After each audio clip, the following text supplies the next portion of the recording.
At the UN General Assembly, President of the United States of America, Donald Trump, dismissed climate change as the greatest con job ever perpetrated and a scam during his address. Because if it goes higher or lower, whatever the hell happens, this climate change, it's the greatest con job ever perpetrated on the world, in my opinion. Climate change, no matter what happens, you're involved in that. No more global warming, no more global cooling. All of these predictions made by the United Nations and many others, often for bad reasons, were wrong. Such remarks from a global leader remain highly controversial and risk watering down efforts by various organizations and activists championing climate resilience.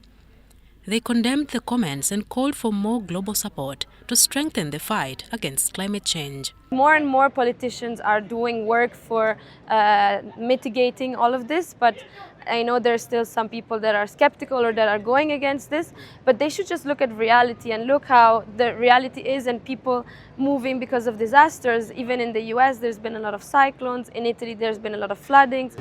What happens when a farmer grows his crops, is expecting to yield, and because of the climate change, he cannot have the yields.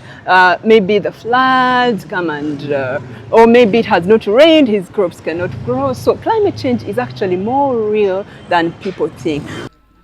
These observations were made during the Code for Climate Hackathon, hosted by Cavendish University and organized by the International Organization for Migration and Climate Skaters, CITESI. The initiative seeks to actively engage young people in action through innovation and technology. So the Code for Climate is all about climate change, displacement and resilience. We are seeing students showcase a lot of innovations, showcase their ideologies. And we are saying that we don't want to keep these ideologies in the classrooms. We want to transfer these solutions to the communities. We had partners, collaborators coming in together to inspire us, to mentor us as we showcased different products and projects that students have done in climate action. The reality, however, is already evident, with countries and economies around the world grappling with the consequences of rising global temperatures, prolonged droughts, and increased storm frequency, among other effects. Climate change has been affecting everyone's lives, and it's becoming more and more severe. Especially for women and girls, the crisis is even worse. They walk longer distances for water, putting them at greater risk for violence.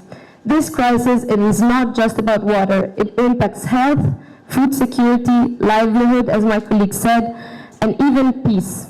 Marion Awori, UBC.